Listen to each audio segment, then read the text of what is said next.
Hello, just Play Loud Taavi here, and we're gonna talk about The Cure with uh maybe the biggest Cure fan I know. Rich is here. Welcome to the Thank you. channel. I'm Thanks glad for having that me. you yeah, glad you're here. Talk about The Cure. We're gonna rank the albums and talk about our favorite songs.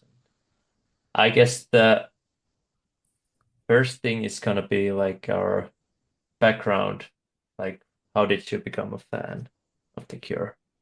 I'm gonna have Rich start this conversation. Okay, yeah, cool. So back when I was 15, I first became aware of The Cure from some magazine I don't remember, and I was instantly intrigued. I was especially drawn to Robert Smith and his wild hair. Soon after, I purchased the recently released Head on the Door, and thus began my Cure fandom. I began collecting all their albums, including 12-inch singles and whatnot. I had a copy of the rare Quadpuss EP. Don't ask me what happened to this stuff. I saw The Cure on their Kiss Me tour in Dallas, and it was magical. Most of the set was devoted to Kiss Me songs, and I still remember the heart-stopping climax they achieved on A Forest. I also saw them on the Wish tour in Washington, D.C. That was mind blowing, maybe even better if you can believe it. Um, and then much later at Austin City Limits in 2013, and again in Dallas in 2016. They've always been great live. Um, the Cure were huge for me because they opened up a whole new alternative musical world apart from what the radio had to offer. Of course, now they get tons of radio airplay here in the States. On most days, The Cure is my favorite band. There were times in the past it was Susie and the Banshees, Led Zeppelin, maybe My Bloody Valentine for a minute. But I always went back to The Cure, and I'd have to say that if I had to pick a favorite band, it's them. I think they are surely one of the most creative and quirky bands ever. I definitely agree with many of your points. I guess for me, I knew I think some of those, if you know the like Rock Band or Guitar Hero games, like I think that had just like heaven in some of those games. This was maybe my first exposure to The Cure years ago. And then I don't exactly remember why, but I just um, bought Disintegration on CD. I don't know, did I even know any songs from it? Maybe love song, but totally kind of blew my mind of almost like how different it's to the songs I knew, just like Heaven and and yeah, I love The Cure. Like I don't have a long history with them. I've seen them live once here in Finland 2 years Nice. ago, and it was totally awesome. And Smith still sounded like how he did in the 80s. And I have no idea what he said in those when he's speaking. I was like, that's really heavy accent. Oh God, Like, yeah, I never understand a word of what he says in concert. I'm clueless. yeah, it's pretty funny. And but yeah, was really happy to do this ranking and like obviously the new one is out, has been for a while now, and it's 16 years, I think. oh yeah, yeah. Yeah, I think it's been 16 years. Yeah, it's a really long Yeah. time, uh, and it was like talked about for a long time too by Robert. Now it's Hmm. here, and um, so we're gonna rank these albums. We have 15 albums. Rich, you had an elegant way of saying how we included one of these Oh, yes, we albums. agreed to include Japanese Whispers, and I think that's a legit inclusion because while it may be considered a compilation album, it is comprised of songs that don't appear on any other studio album. Yes, there are singles and B-sides, but regular albums have singles and B-sides too. And, this was also a critical juncture in the Cure's evolution. So I think it's a worthy inclusion. Oh yeah, yeah, I agree. Um, I'm not sure why they even like marketed it as compilation album or Yeah. but like Yeah, it should. I think it should have been a regular studio album, but whatever. We're including it. yeah. Um yeah, Rich is gonna start this Okay, ranking. we'll Like start we're with the doing one by bottom. one. Yeah, we'll go one by one. Uh, okay, so my bottom number 15, 15 albums. Um, I'm going with the debut, Three Imaginary Boys from 1979. Yeah. This album proves the Cure were capable of greatness right from the beginning. Opening track 10:15 Saturday Night remains one of their best, in my opinion. Same with the title track. I would say the album is more akin to pop punk than post punk.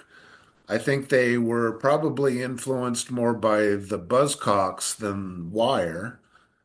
There are different kinds of songs, like the melancholy Another Day, which is excellent, and the creepy subway song with its surprise ending. Robert Smith is in fine form. Lowell Tolhurst is the perfect drummer for these early songs. And Michael Dempsey is an excellent bassist, although he would prove to be a poor fit for the future direction the band would take. I actually like the quirky version of Foxy Lady he sings on here, even if it's just a throwaway. Um, but there's one song I can't stand, one of the few Cure songs I dislike, and that would be Accuracy. Boom, boom, boom, boom, boom, boom, accuracy. Boom, boom, boom, boom, boom, boom, accuracy. It's just too sing-songy. Um, I think it greatly hurts the album. So I'm at 3.75 for Three Imaginary Boys. Really good.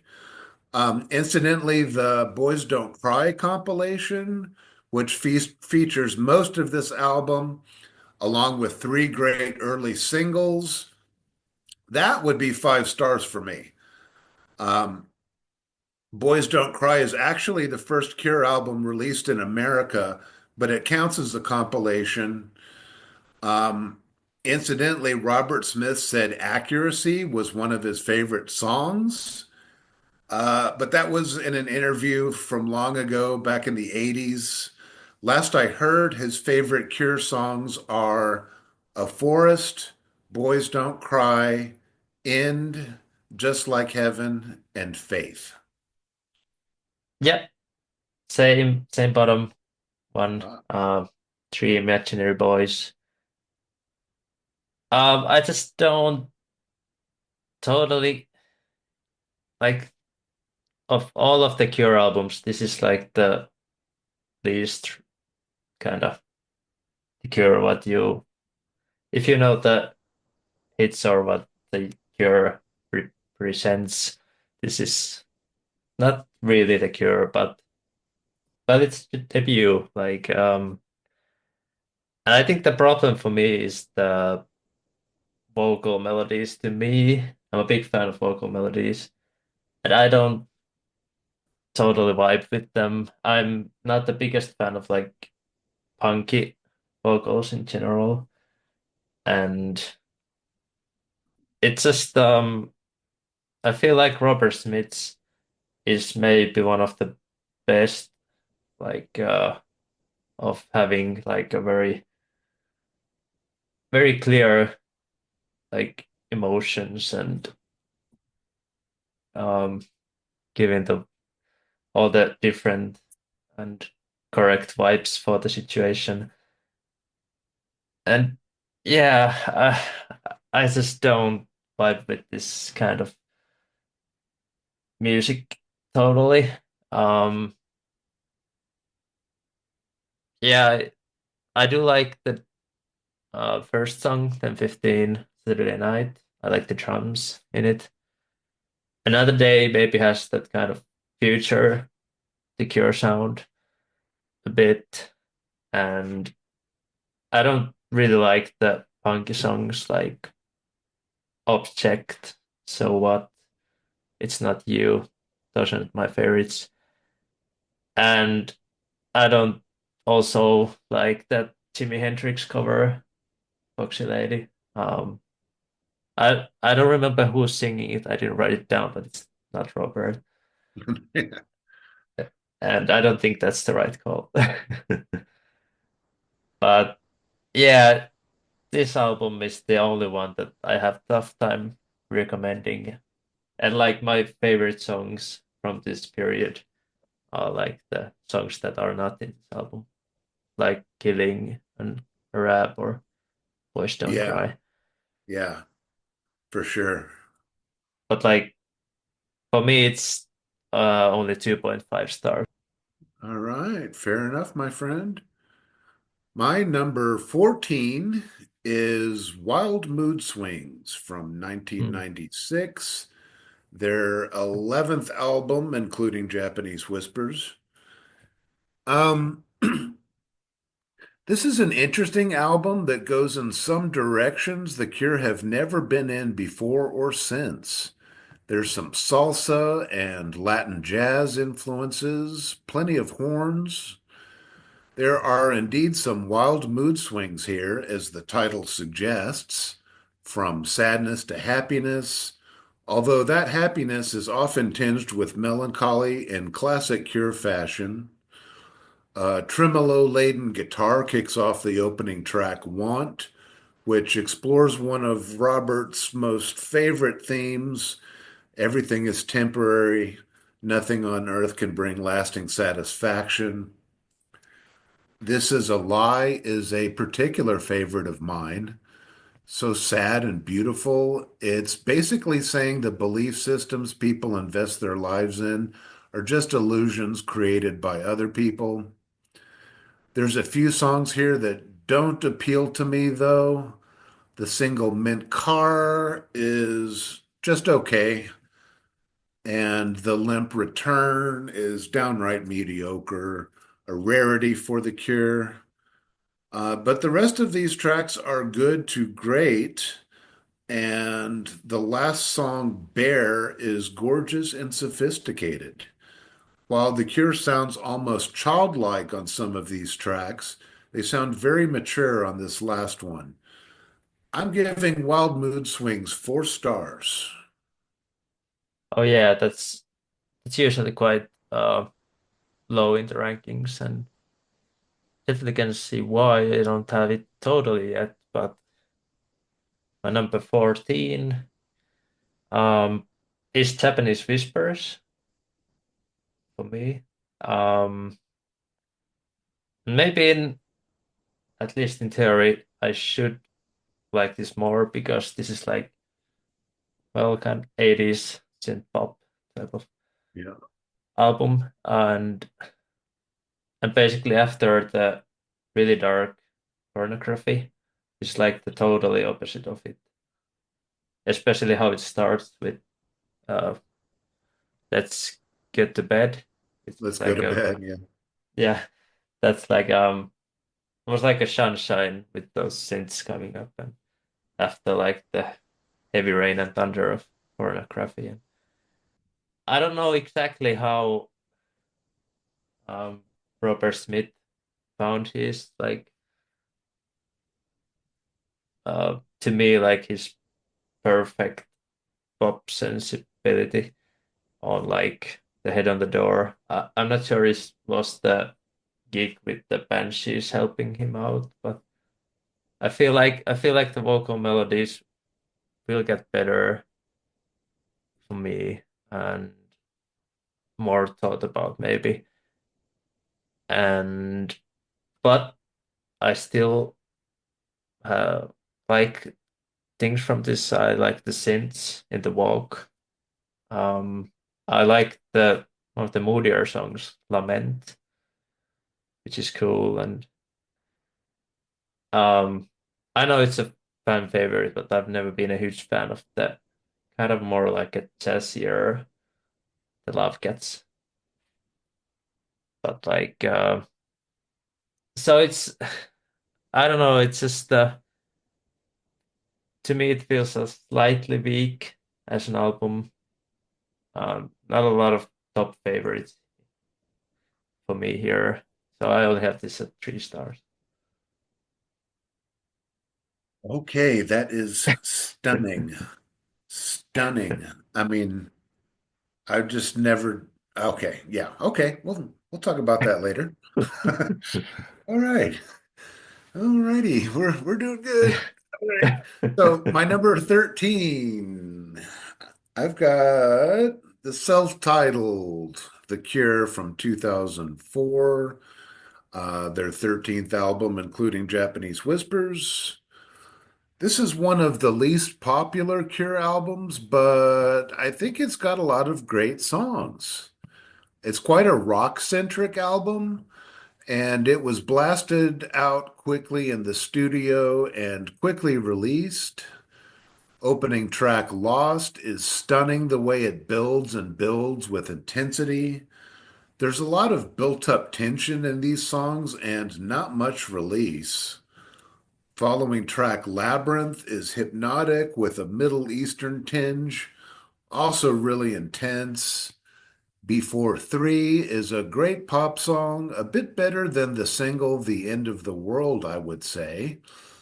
Anniversary is also hypnotic and very haunting. Um, Two songs hold the album back for me, though.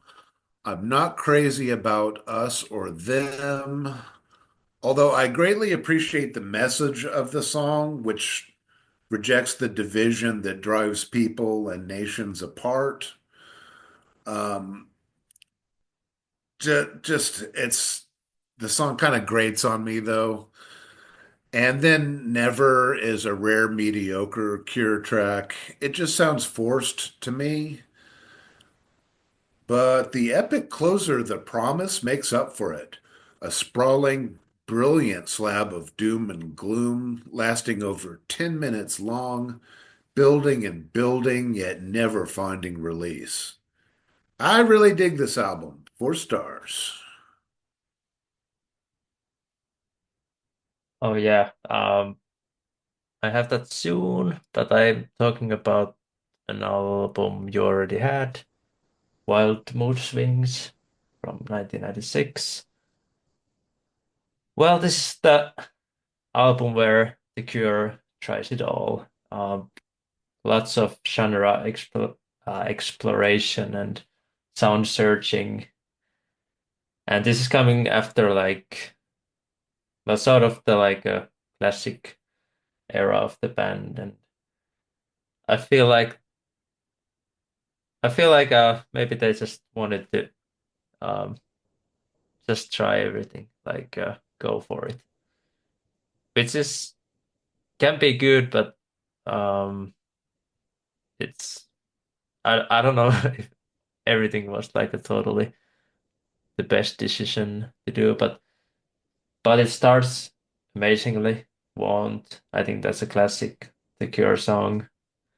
Uh kind of heavy and Robert Smith is on fire. with his vocals, and then immediately I'm like, I'm not sure with Club America. I don't know, Rich. I just got this um kind of a thought in my head when the vocal starts that it kind of sounds like some song maybe in U2's Suropa or something with the A vocal, lot the of kind of people don't spoken like word. that one. Yeah, it's an odd, I gotta say. It doesn't sound like The Cure for me, but like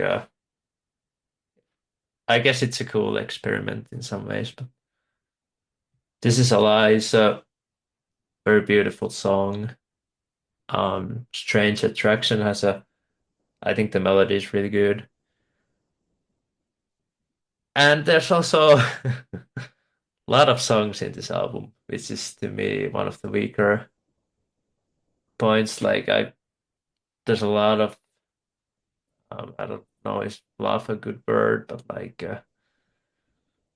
especially after something like Wish or those, like, it doesn't feel like Bear is amazing, but like, there's plenty of stuff that doesn't do a lot for me, or it's like pretty good, like, it it's good in the moment, but doesn't really stick out. Um, Mint Car is a feel good one. I like that, at least how it sounds. And yeah, I like the horns in this album actually, but like, yeah, it's not totally amazing, but I think it's good. 3.5 stars. Cool.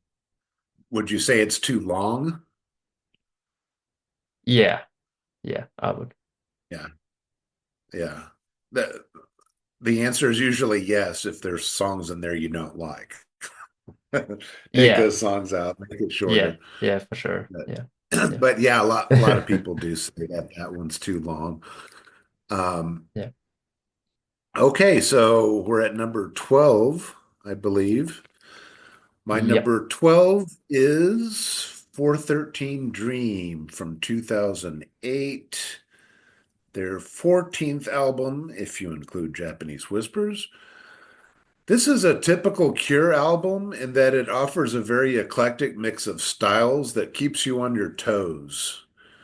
You know, there's kind of two different kinds of Cure albums. There's the eclectic kinds that bounce all over different styles, different moods. And then you've got the ones that are kind of like one kind of vibe, that just a mood that they more or less stick to. I like both kinds, but 413 Dream is definitely the eclectic kind. It's a more guitar-centric album with minimal use of keyboards. Just a quartet here with Robert Smith, bassist Simon Gallup, drummer Jason Cooper, and the welcome return of Pearl Thompson on guitar, formerly known as Paul or Pearl. The opening track, Underneath the Stars, is sprawling and heavenly, followed by a perfect pop gem in the form of The Only One. Other notable tracks include the tranquil Siren Song with almost Hawaiian sounding slide guitar, The Hungry Ghost with its strident, briskly strummed guitar. That one's been played in concert a lot. And The Perfect Boy, which is fun and dreamy. There's some doom and gloom with that heavy guitar on Switch and the closing track, It's Over. So there's a handful of great songs, and nothing here is less than good, but I can't quite get to excellent. Um, One reason is that these are my least favorite Robert Smith vocals on an album, and I'm not entirely sure why. I love Robert. I love what Robert is singing, but sometimes the sound of his voice is just, I don't know, too much, a bit shrill in places, if I'm being brutally honest. And this is coming from someone who loves his voice. There's just something about this album. Um, Overall, this one is pretty close to great, but just not on the same level as the best Cure album. So I'm at 4.25 stars. Very, very good.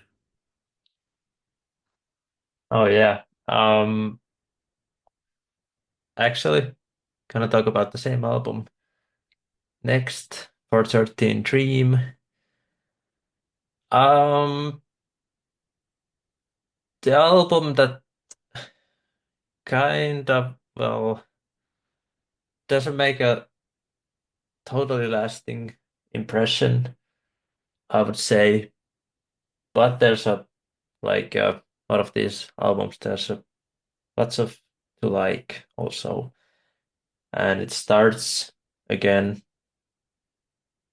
Cure with their opening songs, they're usually good. Underneath the Stars, I think that's a cool, darker one. Almost like Robert Smith is singing like Under Shadows or something. The only one is a poppy number. It's pretty good. Um, Personally, I don't really dig Freak Show. It's kind of short and it's kind of just starts, and I'm like, oh, okay, here we go. And The Hungry Ghost, to me, is not one of my favorites either.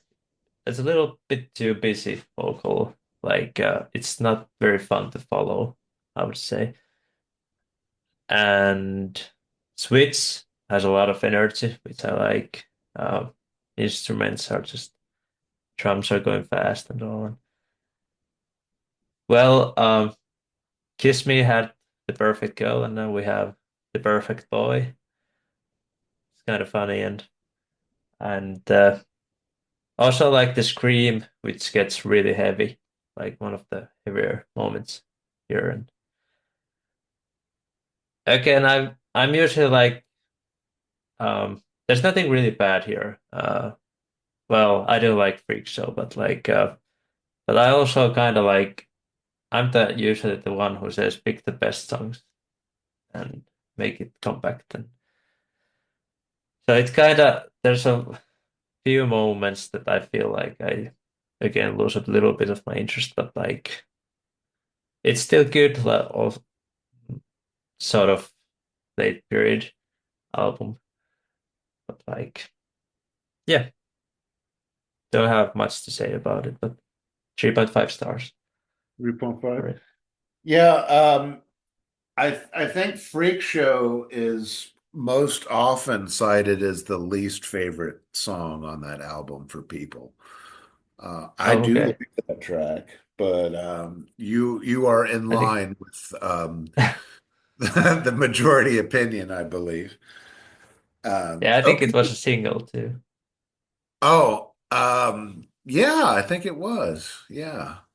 Yeah, Okay, so number yeah. 11, I've got,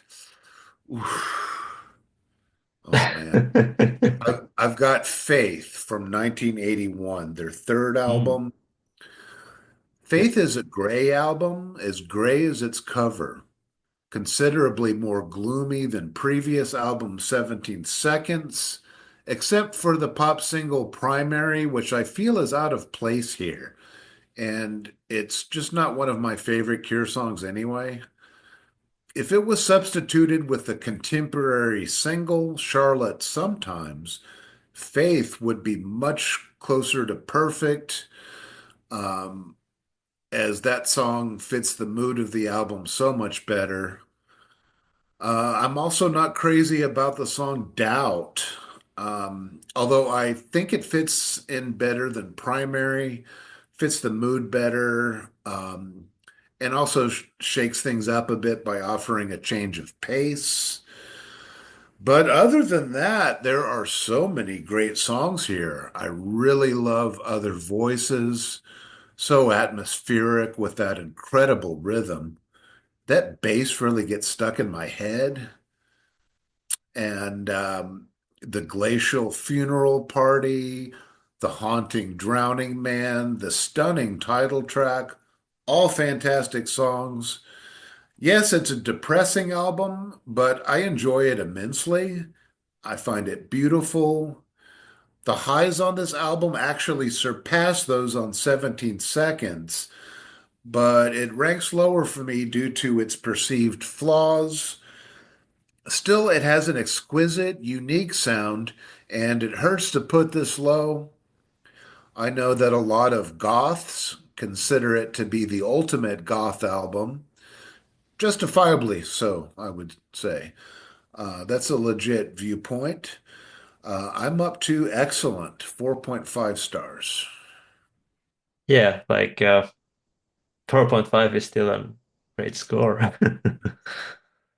So Yeah, you and shouldn't feel only at bad. number 11. But again, I'm talking about something you already did. Um, The Cure, self-titled, 2004. This album is more like angrier. At least Robert Smith is really on all cylinders, and it's more like almost like a I don't know, is hard rocky a good word, but um, this has a producer Ross Robinson is here.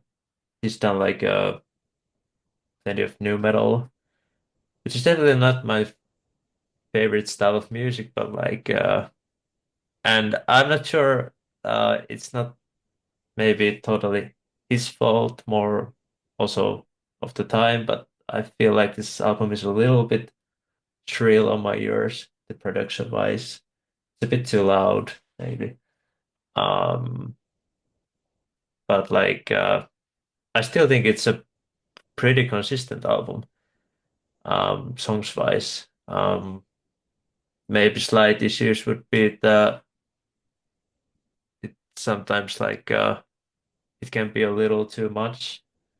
And I didn't realize it before Rich said it, but I thought Going Nowhere is the closing one, but it's The Promise. So Going Nowhere was one of my favorites, which is now sad, um um but yeah, Labyrinth is one of my favorite songs here. Really cool. Kind of like cool, even it's like moments where there's like some vocal stuff done. I don't really know how to say it, but I like Lost. Taking Off is like more like a poppier number. It's cool. And yeah, I agree with you. Never is not one of the best songs here. And um, The End of the World was the first single. That's pretty good. And again, I feel like the era of them doing like an hour-long albums is already past them. Like I would again cut some songs and make it a more compact. Because also I feel like the production is kind of making it a bit too much sometimes to go through it all in one sitting, and I have this at I have to still at 3.5. Yeah. Sadly, it's not something I go fully back to, but I can hear it's good still. Yeah. Yeah, I think a lot of people have complained about the production on that one, saying it's a little too harsh, little Yeah, I think so. hard on Yeah. the ears, I guess.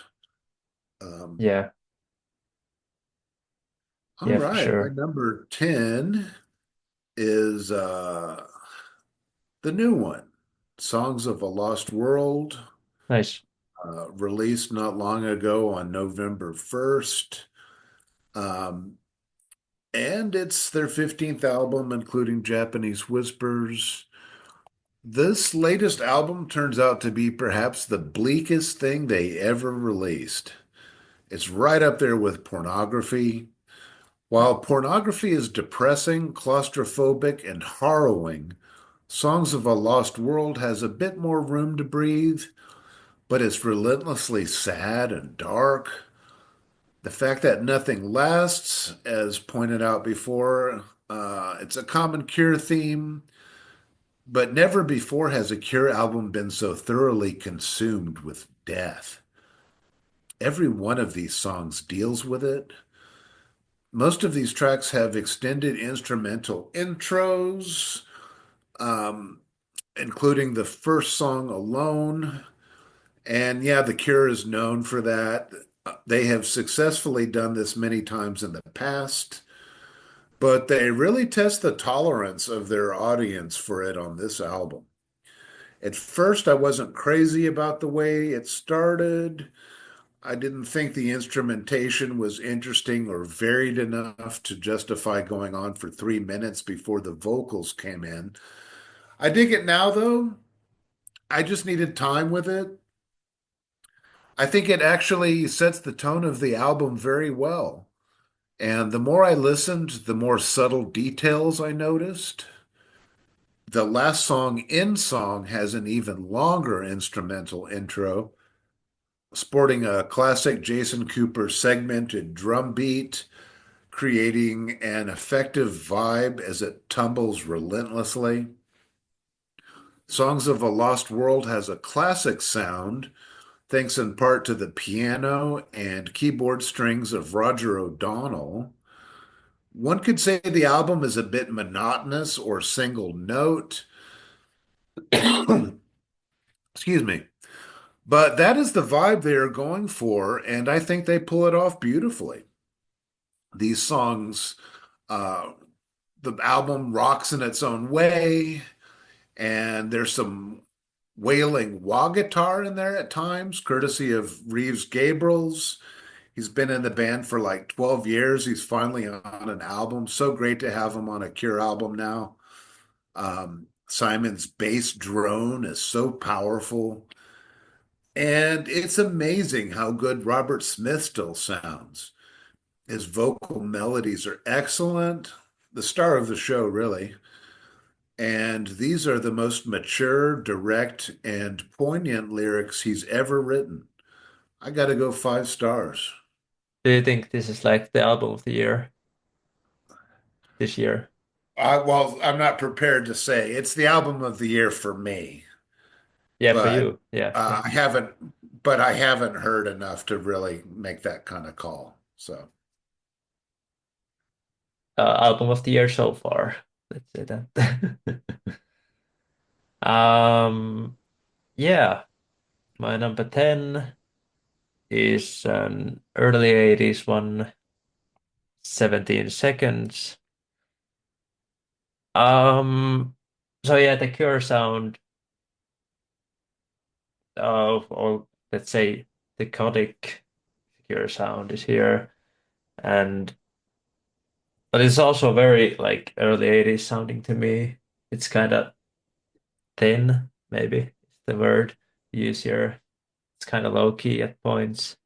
Um, they do like some in some songs, like in Secrets, where the vocal is really like hiding under everything.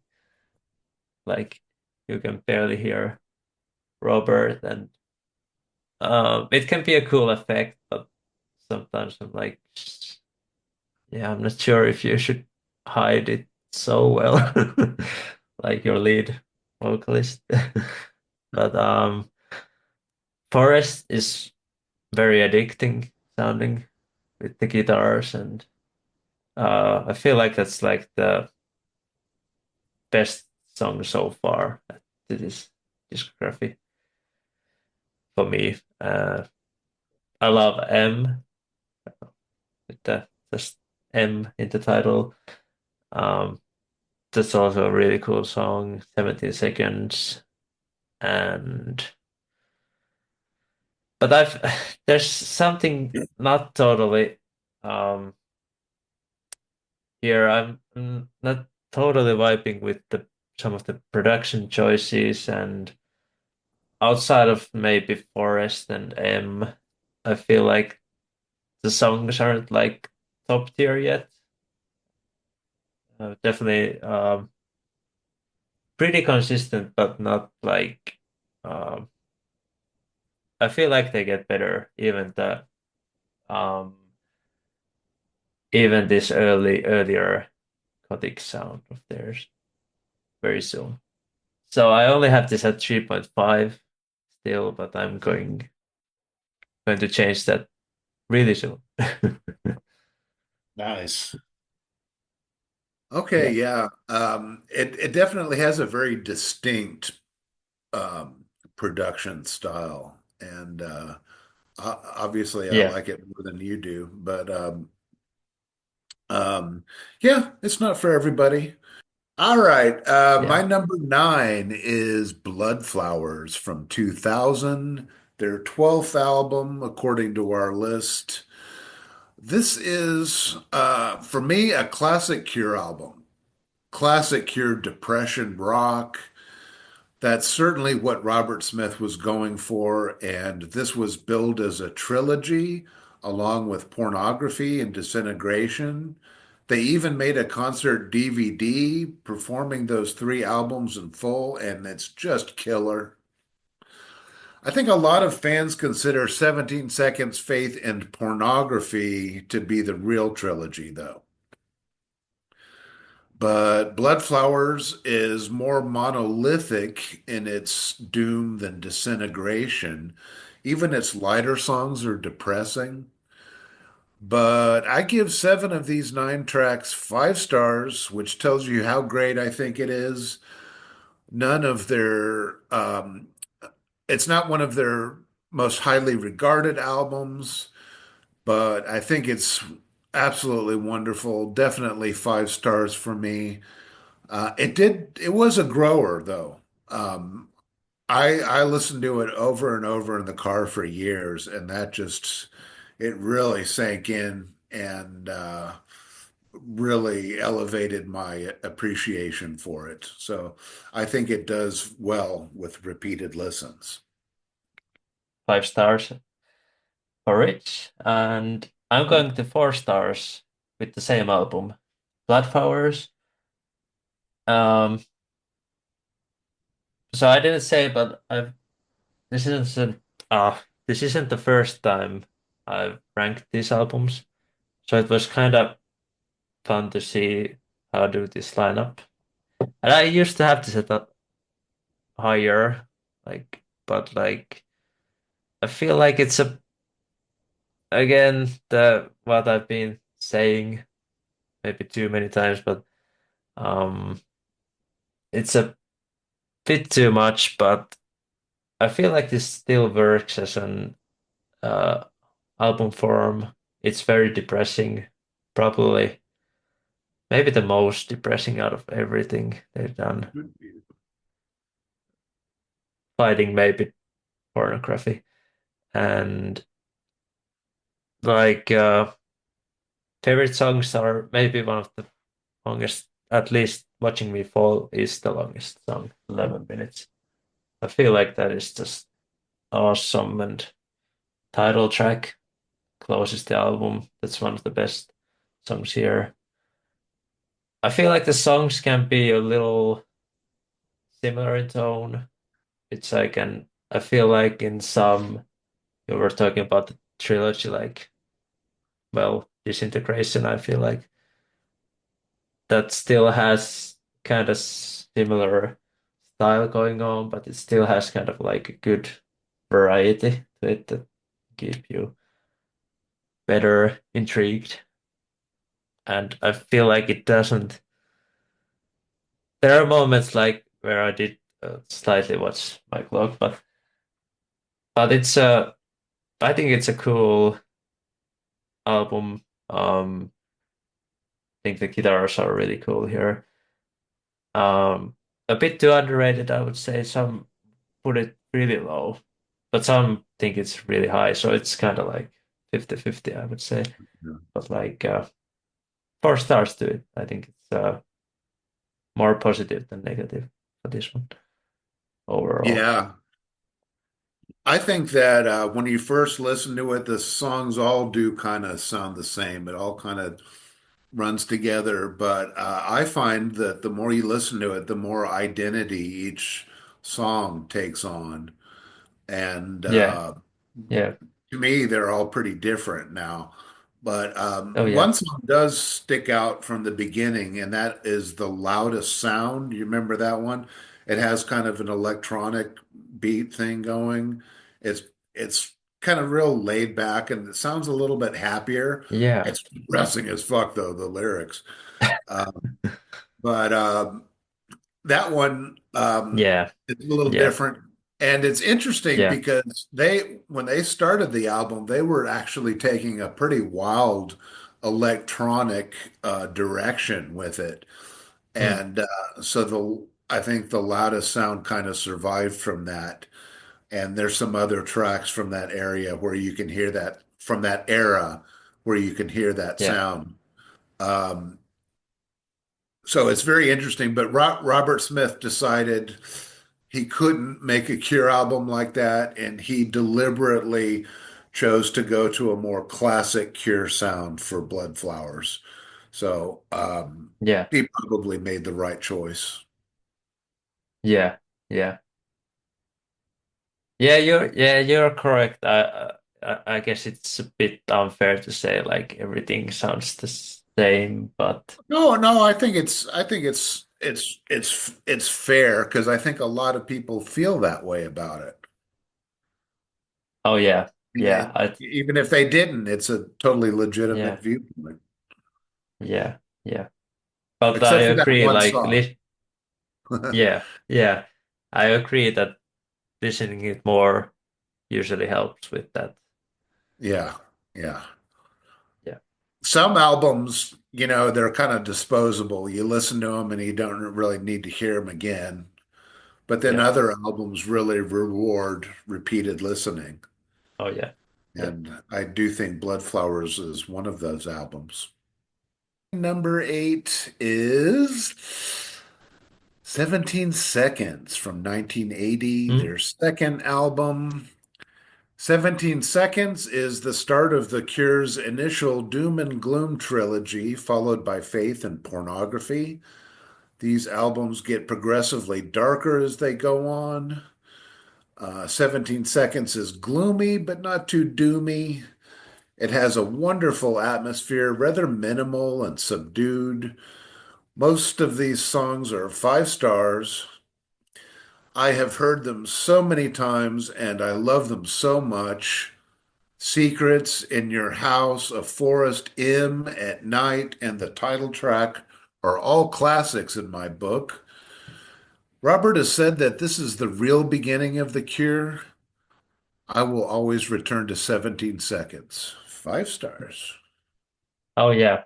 Um, I guess I'm gonna talk about the next one, Fate. Next, number 8. Um, my favorite songs here are the more moodier songs.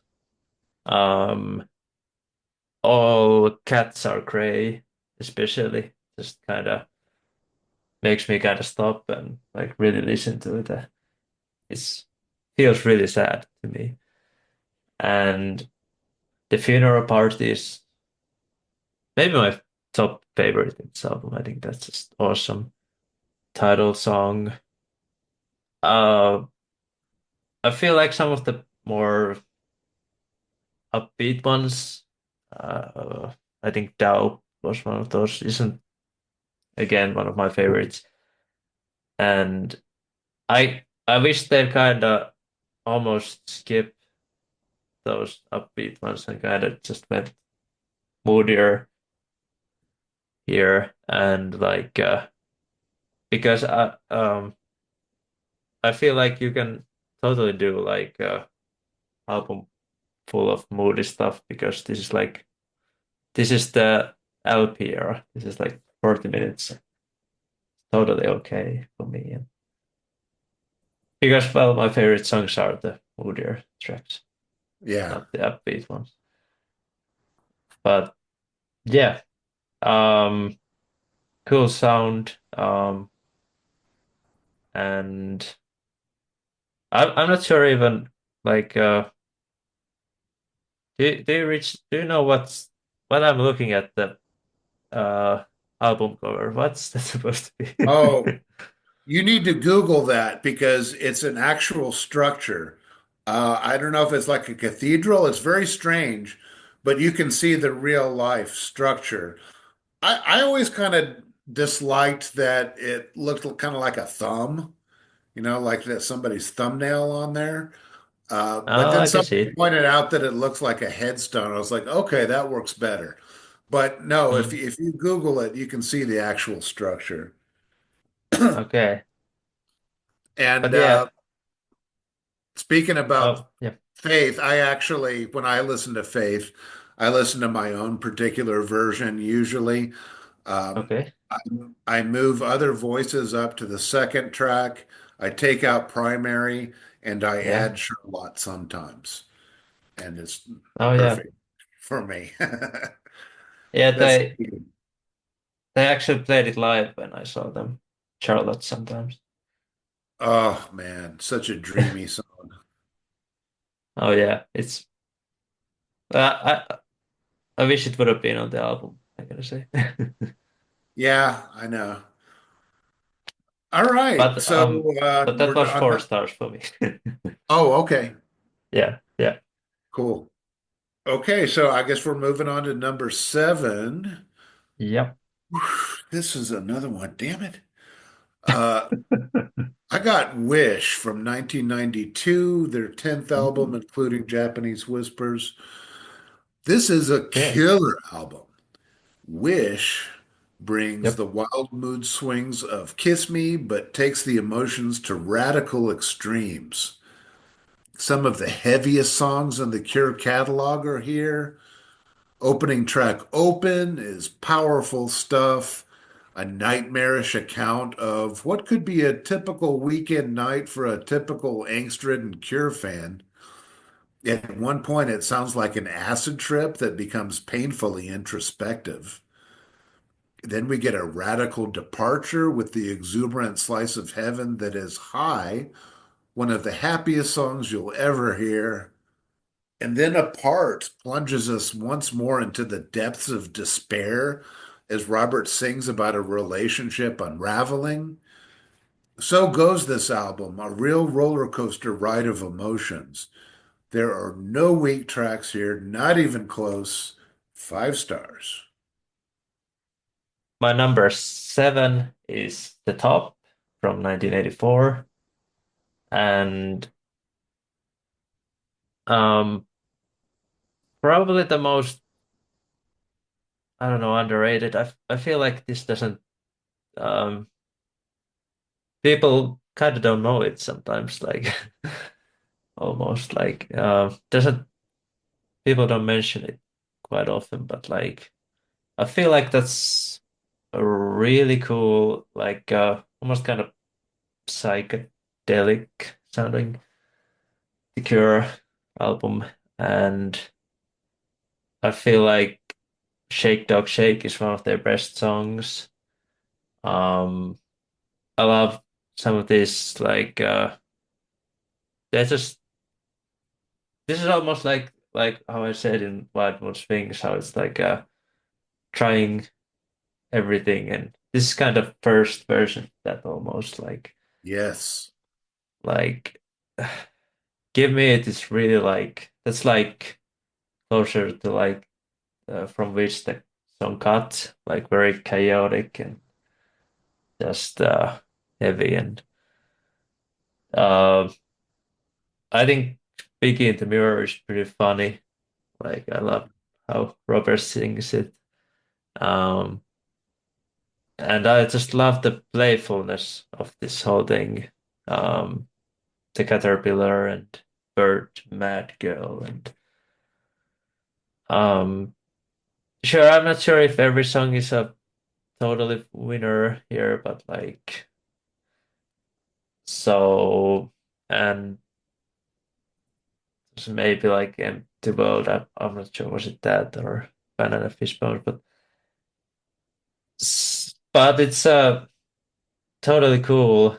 Um, kind of like mm, I don't know how this. It's really like it's really a kind of. roller coaster how these albums goes, like Yes. Pornography, then Japanese Whispers, then this, and then Head on the Door. But maybe this is kind of closer to that um Hyena, how do you say it? Yeah. Banshees album, and which is a I do like Banshees too, and yeah, I don't know what to say. My thoughts are all over the place, but 4 stars for this album, the top. All right. Very cool. Yeah, I think it is the album where he really branches out. I mean, there's just so many different colors and on that album, and I think he really blossoms at as a vocal stylist around this time as well. He was Good great point. Yep, before, but yep, really kind of opens up. So, yeah, yep, agree. okay, so we're at number six. I've got Japanese Whispers from 1983. We're counting this as their fifth album. Japanese Yep. Whispers is pretty easily the Cure's most upbeat, fun album. It's a startling 180-degree turn away from the abyss of pornography. This is the Cure's synth pop album, but there are some surprises as well, including two numbers that have an old school jazz sound. That would be the Love Cats and Speak My Language. You've got Let's Go to Bed, which got airplay on K Rock in LA and became a local hit. Really fun, wacky song. And then there's The Walk, which is totally addictive. That synth line can get stuck in my head for days. You know.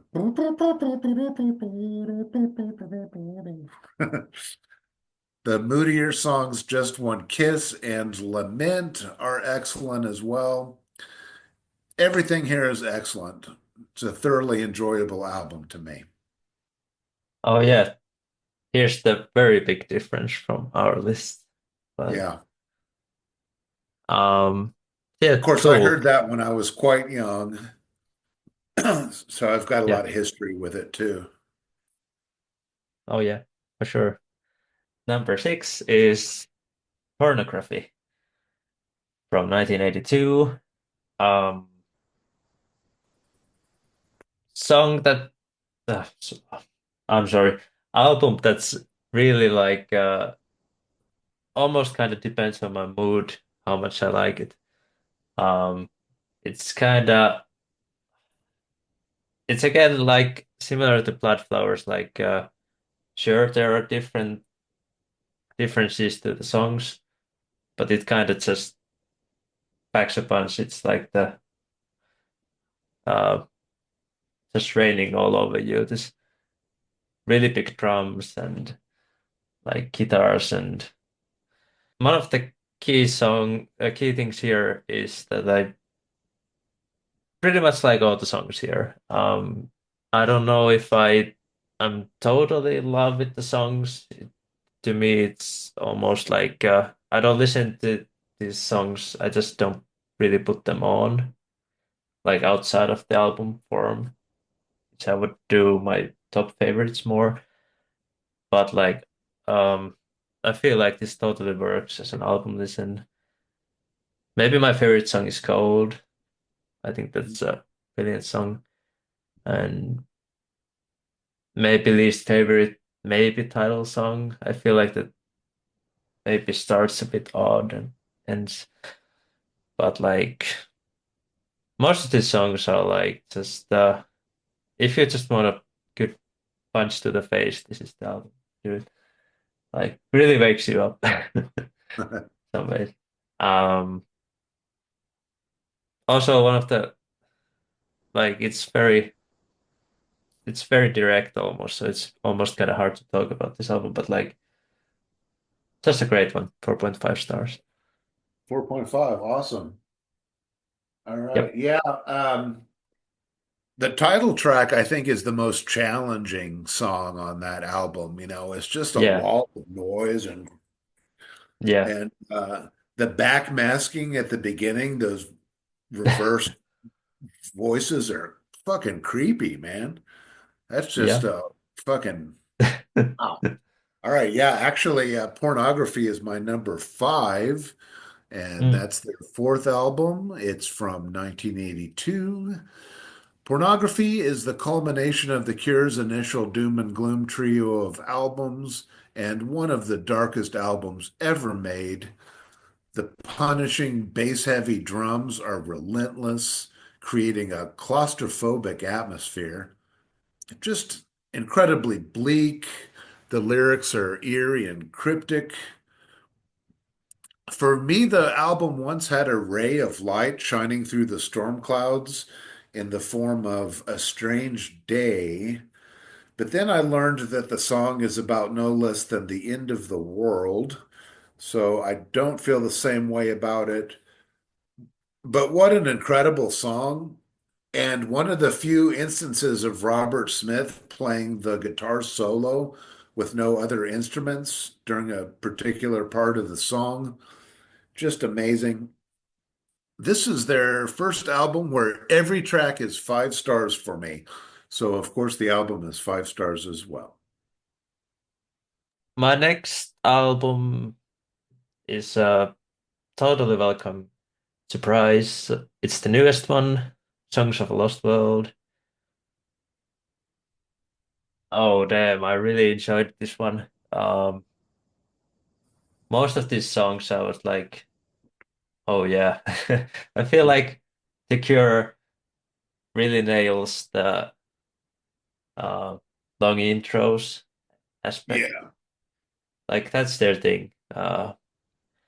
Like Alone, which was the first single, and it's like a 3.5 minute uh, intro, and I'm never bored listening to that intro. And uh, very happy to report if you haven't listened to this album yet, that Robert Smith sounds amazing here. He's he's just the master of like delivering songs and emotions through his lyrics. Just you can basically hear it in every song here. Um, Alone, I've heard that the most, so that's one of my favorites. But I was really um excited about the closing song, 10 minutes end song. Um, I'm really conflicted because I want almost kind of wants this that this is the last The Cure song. It would be kind of cool how this would end. But like, I also want them, if they're doing this good albums, they should keep doing them. So I'm very conflicted here. But this is just a really powerful statement because it's first 6 minutes, no vocals. Like that is wild. And one of my favorite like song of theirs, like maybe like After Wish, may I don't know, like Post Wish, I would say. Love that song.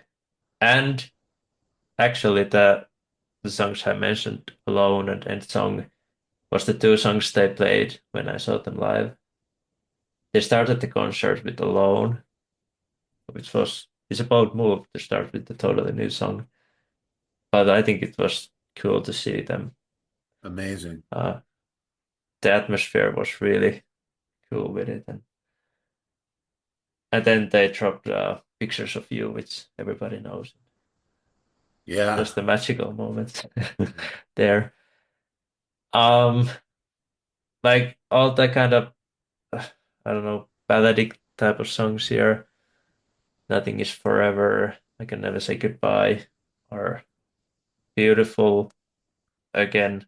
Like all the uh, respect goes to almost Robert Smith.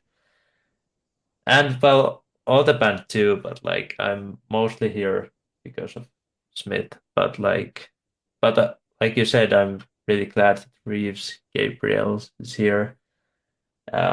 He does like really killer guitar on that closing song, really.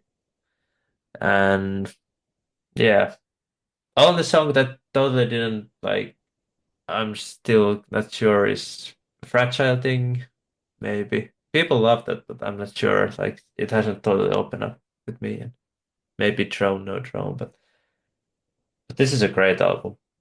4.5 stars. All right, so we're on number four. I've got The Top from 1984, their sixth album, including Japanese Whispers. I know I rate it higher than most people, but I'm crazy about this album.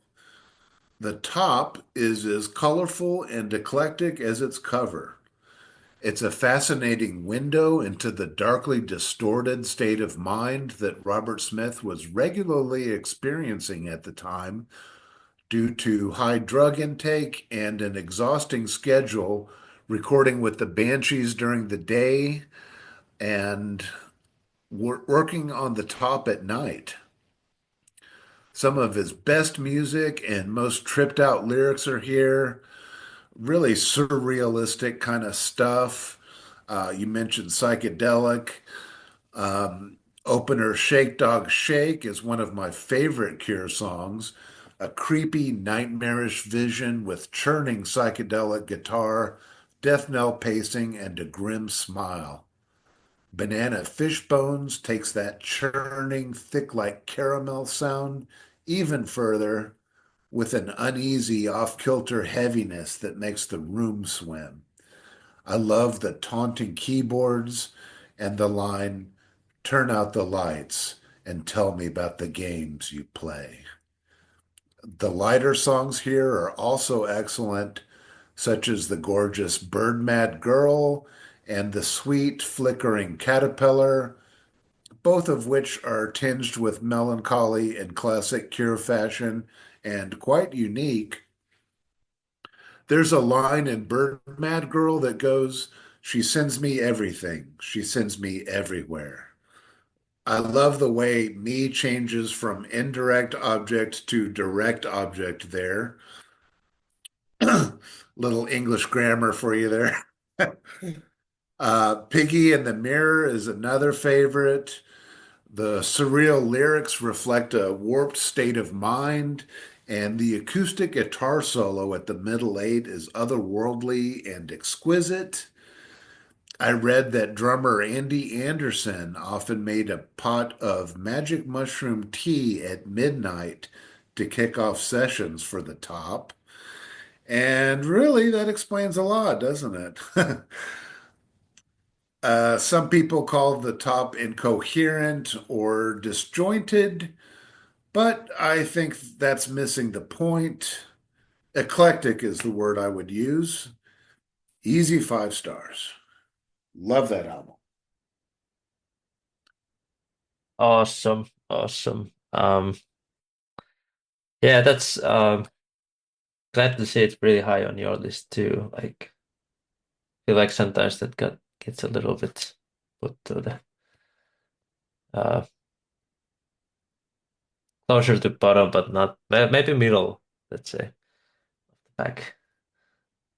But my number four is a big one. I'm sure some would have it top two, maybe even top three.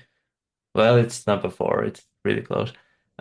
Kiss Me, Kiss Me, Kiss Me. It's my number four. This is a uh obviously a double album. I think for me this is like it's probably a single album worth of really awesome stuff. And like one side, what side is the word? Uh like really good but tier below, and maybe one side that I'm like, oh, I'm not sure if I totally need it, But it's also like this kind of cool double album where you just kind of like the top you said ah I can't say this word eclectic. Yes. Um and well I feel like this also has one of the best pop songs they do here, like just like Heaven, Why Can't I Be You? Um what's the song? How Beautiful You Are, so on. I love the moodier ballad types of songs, One More Time, 1,000 Hours. I love the heaviness of the Kiss, the first song that's just the guitar showcase, and has some even kind of scarier moments, almost snake bit and Mhm. creepier. And I found it tonight we could sleep. I love the energy of the Shiver and Shake. Um, I've heard that some people not is totally into that song, but I think it's awesome.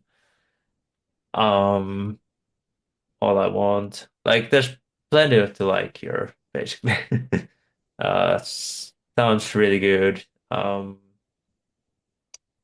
And I guess the only that would get me hit is that I'm not the biggest fan of the song Catch, which a lot of people love. Yeah. There's something about Robert Smith in that song that's not vibing with me, but something about his delivery in that particular song. But otherwise, like most of these songs are really good. Number three, I've got The Head on the Door from Mhm. 1985, their Yeah. seventh album, according to our list. Like I said before, this was my first Cure album, and I fell in love with the music immediately. This is arguably their best album, their best collection of pop songs on a regular studio album. Robert Smith assembled a killer band for The Head on the Door, and everyone shines except for maybe the alcoholic Lowell Tolhurst, who would be out of the band by the end of the decade. Thankfully recovered, and he's doing well today. And here is his autobiography, Cured. It's actually a pretty good read. And he's got a great podcast with Budgie, the drummer of Susie and the Banshees. Um, they have interviewed all kinds of cool people, and he's making music with Budgie and Jackknife Lee too. So that's pretty cool. They put out an album. Um, so on The Head on the Door, pretty much every song here is excellent.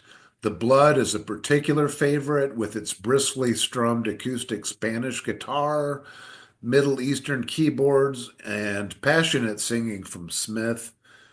The lines, I am paralyzed by the blood of Christ. Though it clouds my eyes, I can never stop. Seems to be saying that even an obsession with something as potentially positive as Christianity can be harmful. Close to Me is another favorite, a killer pop song with a ticking nervous energy, like a terrified recluse tucked away in his bedroom, yet somehow having a ball. The Standing on the Beach compilation has a version of that song which introduces some crazy horns towards the end, completely breaking the spell. I eventually grew to love that version as well. The album ends with Sinking, a haunting slab of desperate futility. It's just a depression rock masterpiece. Uh, he sings, um, If only I could remember anything at all.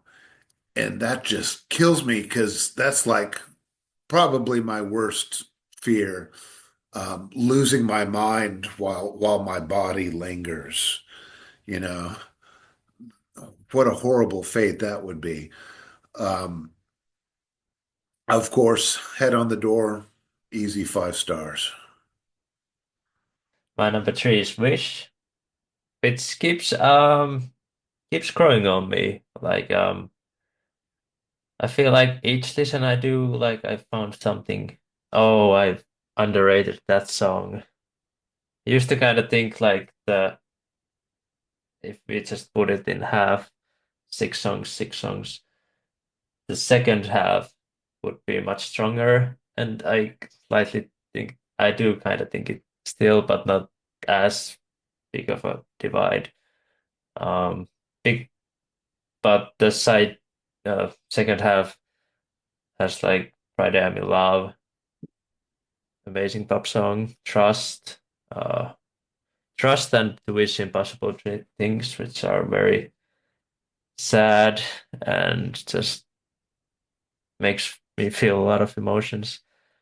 Uh, there to Elise is also a worthy pop song, and Cut is really chaotic and heavy and just very out there, which is cool. And amazing closure. But the first half still has a lot of to offer too. A part has an uh almost feels like um Robert Smith is almost like crying, almost like he has this very um he really nails these vocals. And song that's been growing a lot for me is From the Edge of the Deep Green Sea. It's, um I don't know, it for whatever reason hasn't beforehand um completely like show me what it is, but like I feel like some of the more beautiful lyrics of even in this discography is that song. Yeah, there's still a few moments where I haven't completely figured out everything. Maybe needs more time. Listens. To me, Wendy Time isn't as strong, and well, maybe a lot of again, maybe I'm getting in trouble, but there's something still that I haven't figured out in High, but I'm not sure what it is because a lot of people love that song. But um, yeah, High for 4.5 stars. Uh, don't think the Oh, production is it's a great production, but it's like not as innovative for me as maybe some of the 80s ones. okay. All right, cool. Um, okay, top two. Damn it. This is really tough. But for my number two, I'm going Disintegration from 1989. Yep. Their ninth album, of course, with the inclusion of Japanese Whispers, like I've been saying. It's a toss-up between this and Kiss Me as to which is my personal favorite, but I do think Disintegration is their masterpiece. I think it's the ultimate Cure album. Uh, Robert Smith's songwriting is at a peak here. While Kiss Me is all over the place, Disintegration has a more unified atmosphere, although there's some good variety in here as well. I love the way it begins with those chimes and those glorious icy keys surging forward. You can practically step into the atmosphere of this song. Then we get pictures of You, one of their most beloved songs, so sweet and melancholy. The band are so good here. Boris's drums, Simon's bass, and Roger O'Donnell really brings a lot to the keyboards. The album is so dreamy, full of lush beauty and sadness. But then you get Lullaby, which is more lighthearted and playful, while also being quite creepy. I could go on and on about these songs. One more I'll mention is my favorite, Last Dance. It's so gloomy and atmospheric, and I love the angular, twisting guitar parts and the dramatic string section, which I believe is played on keys, but it's so good you can hardly even tell. Um, these are some of Smith's best, most descriptive lyrics, too. Just an incredible album. I think it deserves all the praise it gets, and it gets a lot of praise. One thing I got to mention, the original LP version did not have Last Dance or Homesick on the other side. And some people don't include those. And I guess, like, even in the um, versions, the early versions that I got, they were calling Last Dance and Homesick bonus cuts, even though they appeared in the middle of the album. But I think they were intended to be there. And, The Cure has since re-released Disintegration on vinyl as a double album, including those songs. So I really think they're meant to be there. So I don't feel bad saying that Last Dance is my favorite on the album. But so Yeah. many great songs. Anyway, yeah. Um, yeah, I just I also consider them to be part of the album, Yeah. despite them not being in the. It's sometimes tough to make these kind of decisions because, well, I think at that time, well, the CD and vinyl came out about the same time, so which is the Yeah. original version. I wish they would released it double album then because it's Yeah. kind of If they long had done single that from the album. get-go, it would have been better. Like that's also way too long of a single album, I feel like for Yeah, Kiss LP. Me was a double album, and it just had two LPs. It didn't have a gatefold. It just had two LPs that slipped in. And Mm, they could have easily done that with Disintegration, but the record company probably got stingy. So yeah, yeah, yeah, that's probably the thing. Um, my number two, we are going big 5 stars for The Head on the Door. Um, woohoo! I feel like this is the album I would, if somebody, uh, if I like new, someone who hasn't listened to The Cure, I would maybe give this album because it's not like it doesn't scare them away to like Disintegration could scare someone off. I don't know. Like um because this is it still has the Cure personality, but it's still very poppy, very a lot of different um every song has its own identity and and you're instantly uh, addicted when in between days the drum fill comes. Just amazing pop song, one of my favorites.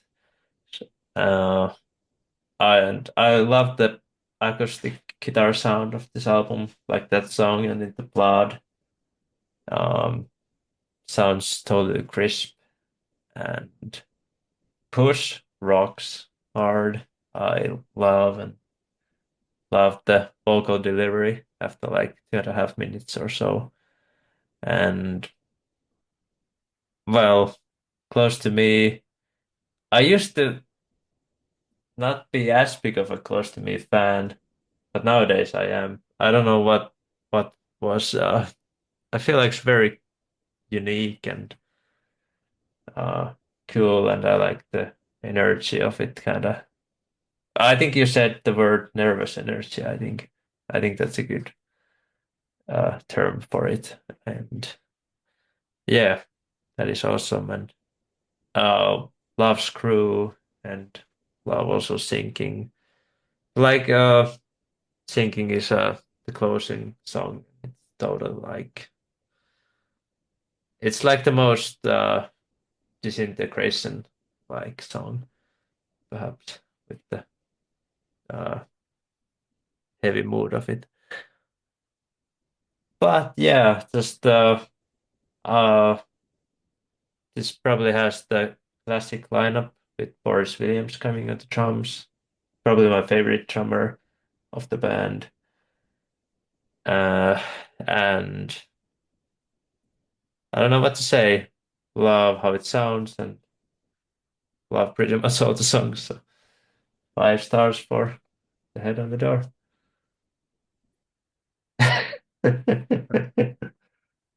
Finally. Very cool. All right. So we come to my number one, um, which is Kiss Me, Kiss Me, Kiss Me. It's from Yep. 1987, their eighth album, according to our list. I got Yep. this one right when it came out and fell head over heels in love with it. Uh, a very eclectic album covering a gamut of emotions ranging from despair to extreme happiness. For a band most known for its depression rock, they have amazingly created some of the happiest music ever made. You can certainly say that about the likes of the exuberant Why Can't I Be You and the quasi funk of Hot, Hot, Hot. Those songs are so fun. There's some great weird songs too, like Icing Sugar and like Cockatoos. I love all these songs except for Shiver and Shake, but even that one's not bad. The Perfect Girl is so good it could have been a single. I think it should have been. Um, this album is just a treasure trove of delights. It's my number one because it has my very favorite Cure songs, including One More Time, How Beautiful You Are, and of course, Just Like Heaven. Magical album. Oh yeah, for sure. Um, I love showing people the Why Can't I Be You because of the it's kind of crazy vocal delivery to that song. Just goes all for it. But yeah, my number one is Disintegration. My first one that I knew, first one that I bought, and um, just pretty perfect. I just like I don't. I feel like I would give like maybe all of these songs like 5 stars or something. Like I feel like there's no missed beats or anything. Like um, yeah, for sure, totally not maybe for everyone. This album, it's very beloved, obviously, but like I can also see it if you don't like this. Like it has the long intros and it's very moody, but it's still to me has variety, good variety, and um, but also it works as an album. Even like a big song like Love Song doesn't feel like just let's put a single there type of deal. Like totally fits in. Um, love the vocal delivery in Lullaby, and it's kind of Halloweeny, spooky, and Fascination Street rocks hard. I might mention some of these in the top 10 songs, and I don't know what to tell you. It's an experience. I would that's the one thing I would say. It's totally an amazing experience. Maybe put the lights off and put this album on, and you'll be in for a treat. Yeah, Absolutely. 5 stars. By the way, this is, did I show you this? No. This is Yeah. the tape of Disintegration that I bought when it came out in France. It's Mm. absolutely amazing that it has survived all this time. But yeah, I think it's pretty cool that I still have this thing. Oh yeah, for And sure. one other thing I should show is if you're interested in reading about the Cure, you want this thing. This is called 10 Imaginary Years. Mm. Robert Smith had a hand in writing this thing. It's Mm. kind of like a scrapbook of different reviews in the English music press, and it talks about the beginnings of the Cure, the pre-beginnings, and all through it. And there's like all kinds of great pictures and stuff. Mm. Uh, Nice. really highly recommended. Those are very cool, especially the cassette. Uh, it looked in pretty good shape too. Yeah, still works. Yeah. So that was our ranking of the 15 Cure albums. It was great to see your list, Rich. Also, really intrigued by your top 10 songs. So we're gonna do both our top 10 The Cure songs and gonna have Rich go it first. So, Okay. what's your top 10 All right. songs? I'm gonna list off my whole top 10, and I will have a few things to say about each. Okay, Yeah. my number 10 is Last Dance from Disintegration, like I've been talking about. It's just a really fantastic, moody track with a strange sense of wonderment and mystery. It's about reconnecting with somebody, and the magic spark you once had is gone.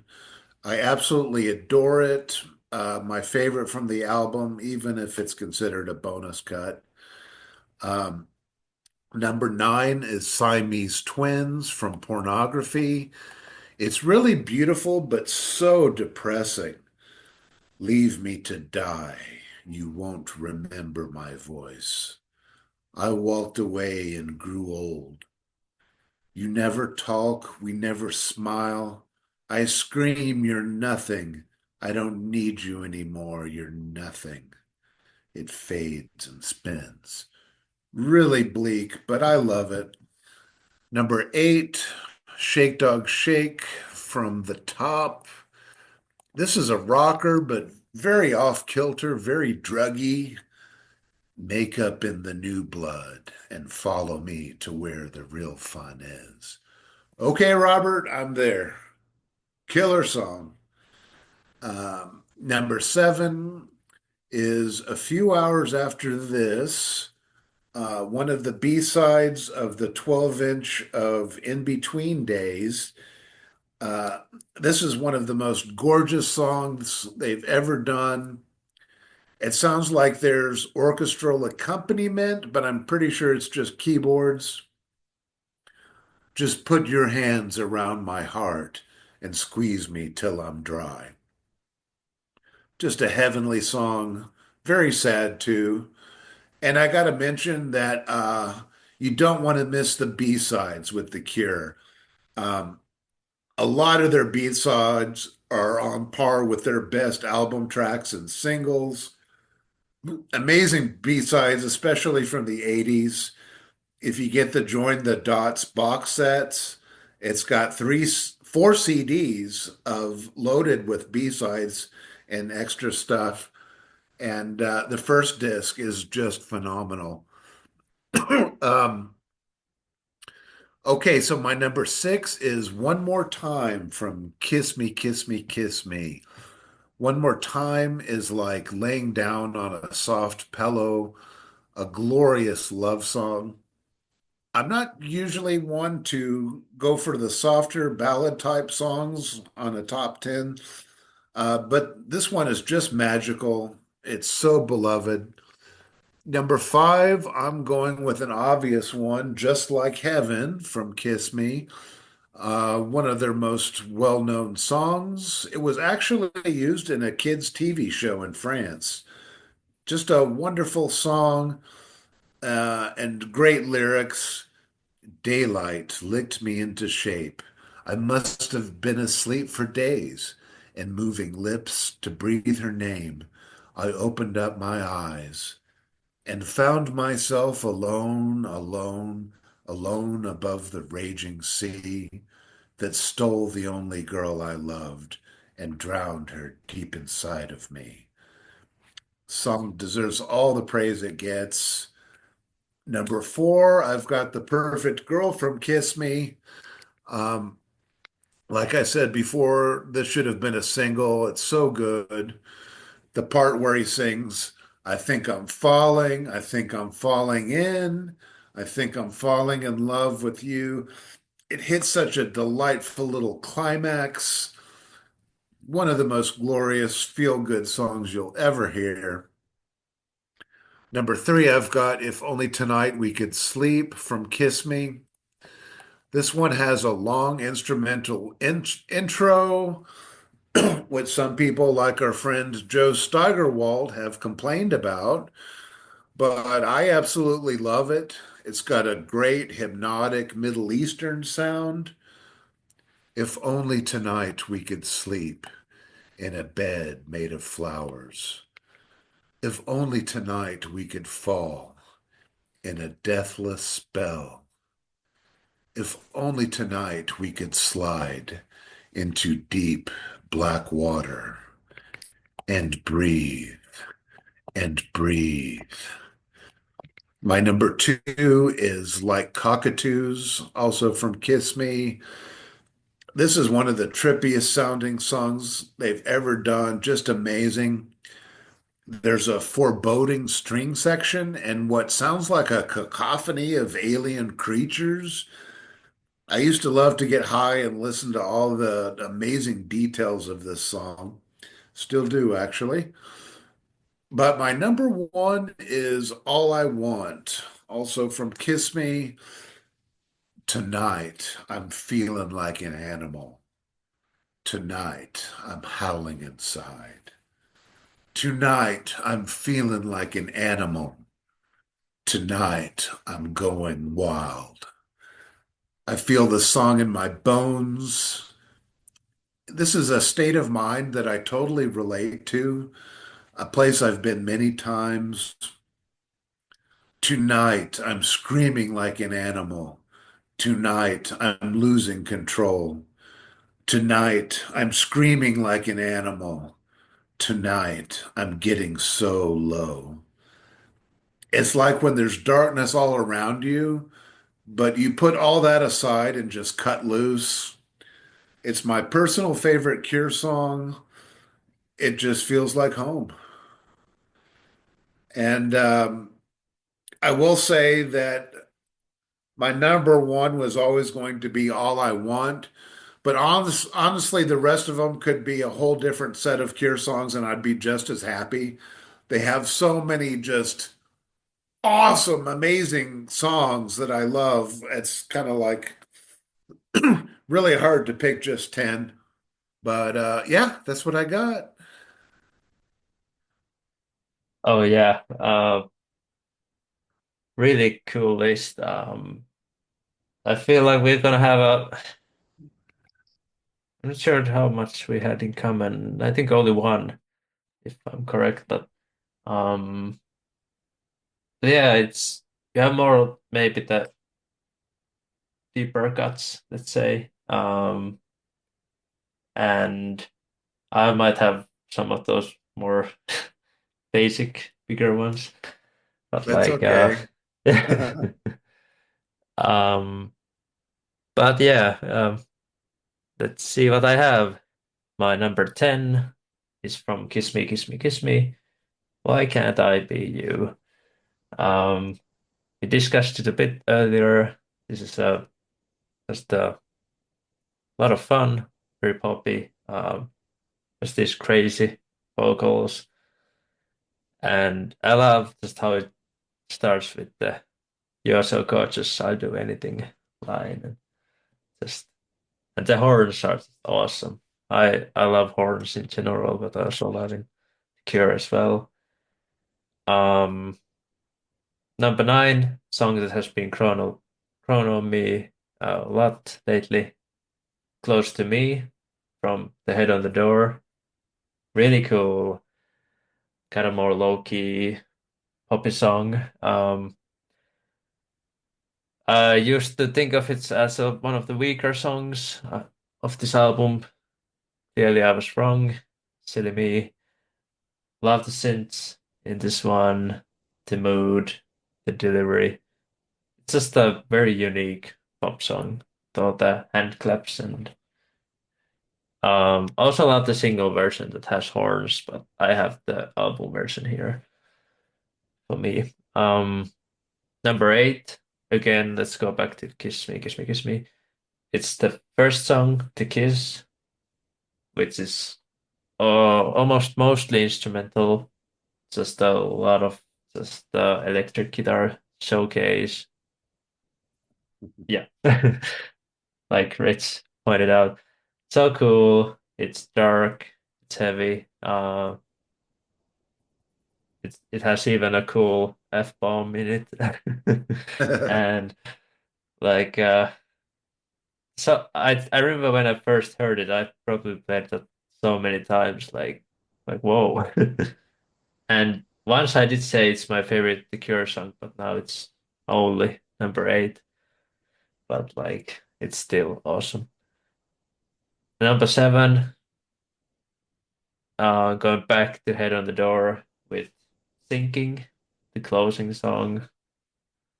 Um, one of my favorite uh sounding synths is in this song. Very big, kind of almost like icy, maybe is the word. Um, Robert Smith's deliveries again, perfect. Like, well, always with these uh, top songs, and it's just kind of bleak and sad, but um, ends the album very well. Love Sinking. Number six, um, again, now I only have from two albums. I'm going back to Kiss Me, Kiss Me, Kiss Me with one of their biggest songs, Just Like Heaven. Um, so much fun. Maybe the first song I knew from them. Love the happy synths. This just really makes you smile. It's romantic, upbeat, and I also love the fact that it's kind of how big of the song, and it gets like it's almost like a minute until the vocals come in. Like I'm not totally sure was there like different single version that probably not. I'm not sure, but but just so cool. Um, Number five is from Wish. It's Trust.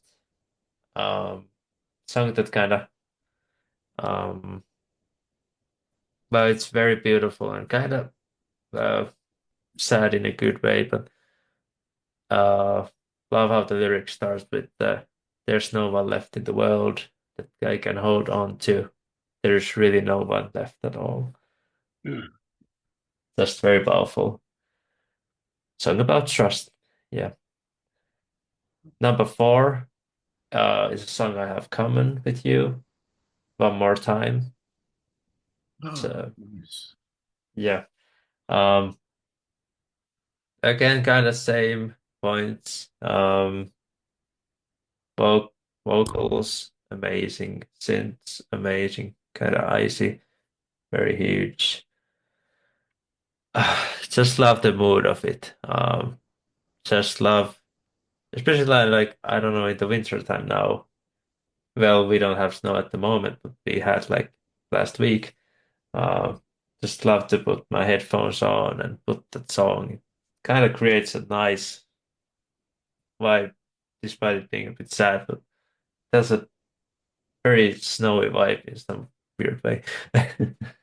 But like number three, yeah, again, very big song. Well, I guess most of my top songs are Friday I'm in Love, pretty perfect pop song. Uh, by anyone who would make this song.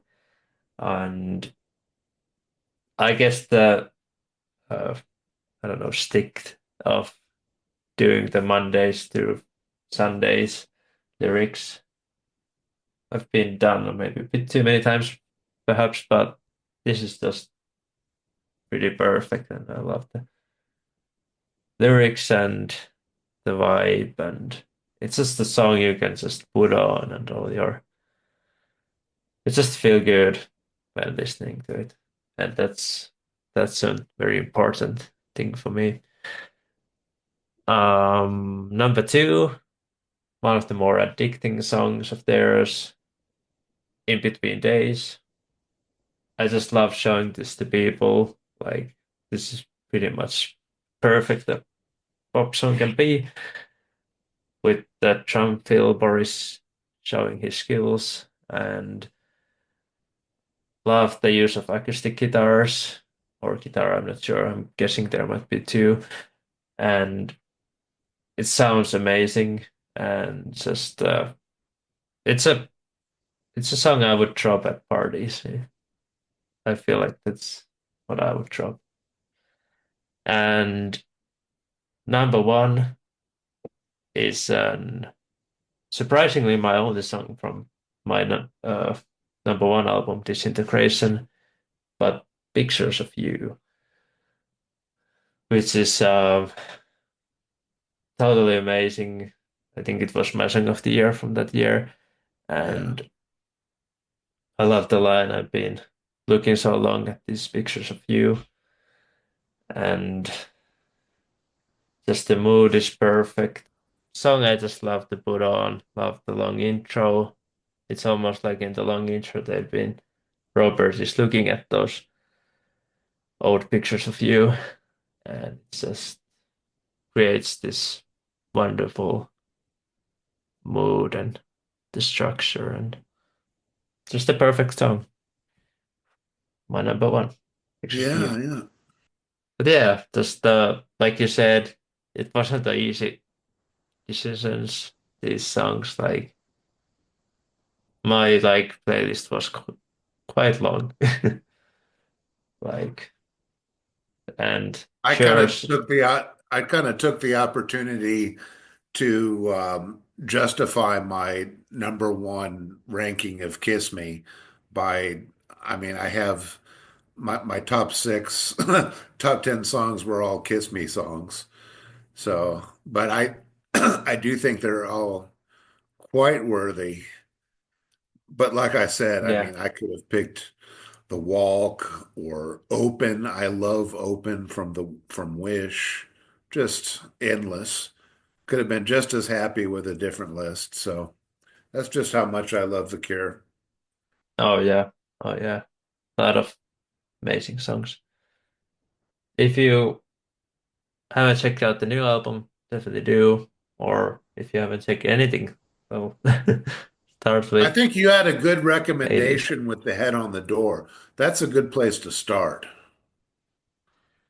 Yeah, yeah, I feel like that's showing what the Cure is, but is Yeah. accessible too. Shows a lot of different sides of The Cure.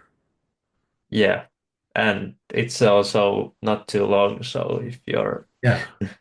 yeah, but I do agree that um, Disintegration is like the album, like masterpiece, like you said. Yeah, I think it's their masterpiece, even though it's not my personal favorite. I mean, that's just really where they knocked it out of the park, no question.